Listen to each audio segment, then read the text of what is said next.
I need somebody. Naitanong mo na ba sa iyong sarili? Gaano kabilis maaaring magbalik ang lahat sa iglap lang? Isang maling desisyon, isang kapalinggo. Noong taong 1900 What at are you 80 sa doing, Manila, guys? ang isang masayang panunod ng sine ay naging isang 25 taong bangumat. 2 batang kambal na babay ang nawala. Sa loob ng isang sinehan na punong tao, walang nakitang bagas. Walang nakarinis ng zika. Ang kaso ay nanlamig at unti-unting kinalimutan ng lungsod, pero hindi ang isang ina.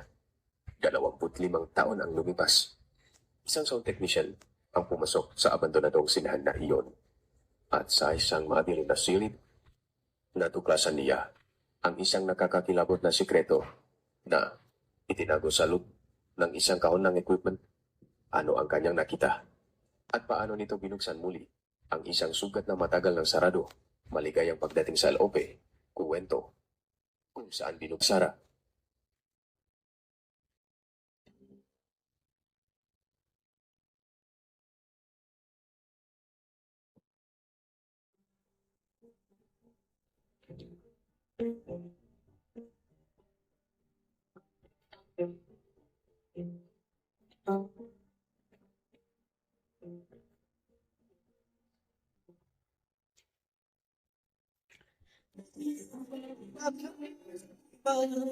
Hindi mababago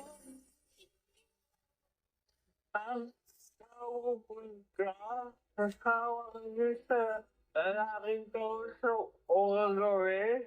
Mali, huwag mo, I knew. huwag mo.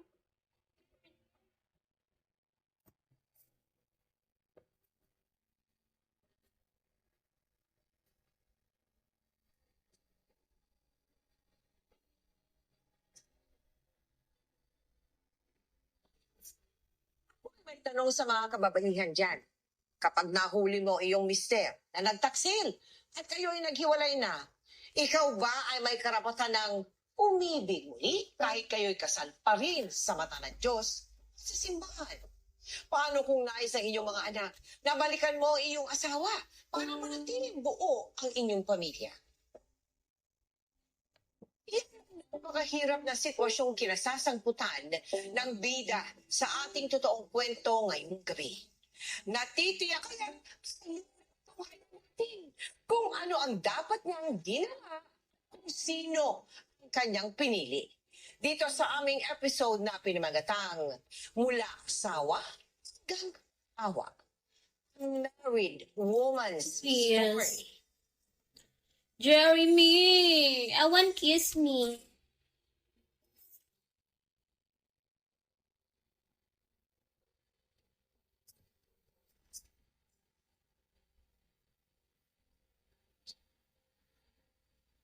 Nice. Itsura mo. High school reunion yun, sis. Tapos, hindi ka nakapag-kaskason, ka mamigayos. Wala ka namang gana kasama. Oo, wala lang kasi ako ibang maisuot eh. Alam mo naman, lumalabas lang ako kapag nag-grocery. Ah, Pinalagaan pa yung mga bata kanina eh.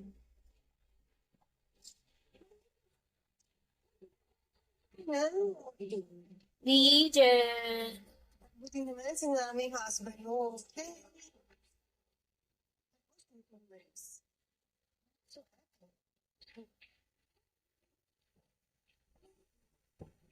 Salamat.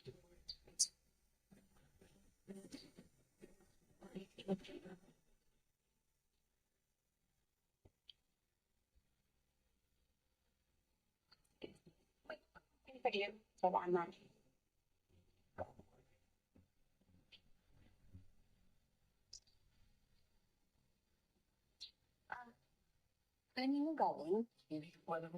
Basta may nagpapabigay mo sa inyo. Salamat.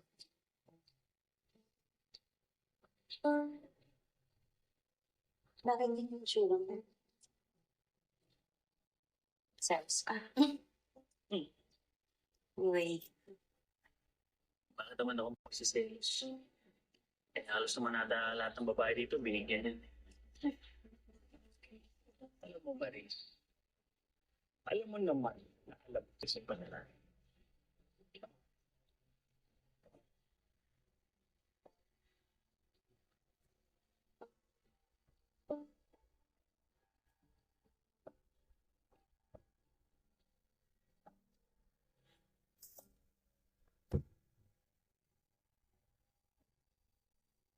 Hi, O Sam. Maris, umpisahan natin. Kilala ni Edward. Nung una po, na Kelvin. wrong number lang siya. Tinawagan niya ako. One time na. Tinanong niya na ako. Usap siya na, style niya, ganyan. Gano'ng katagal bago ka na pa? Oo. Ilang months lang po. Lang? Wala ay, hindi mo pinag-rapat, gano'n. Hindi ko in love. Hindi naman mo kasi hindi ko pa siya na... diretso na sa dito.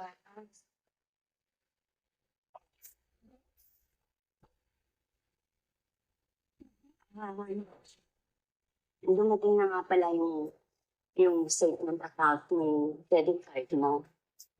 Drop Eh, money. Trip to Cherry akala ko kasi may, may parang maraming charges, parang triple yung charges mo ngayon. Hindi kaya merong unauthorized purchases yun. Alam mo naman, usong scam ngayon, di ba? May mga penalties kasi na Yan ba? Ryan, nilamit ko yung credit card ko pang pambili ng mga gifts sa friends. di ba pag ganun, shoulder na ng kumpanya yun? Madami yung tanong.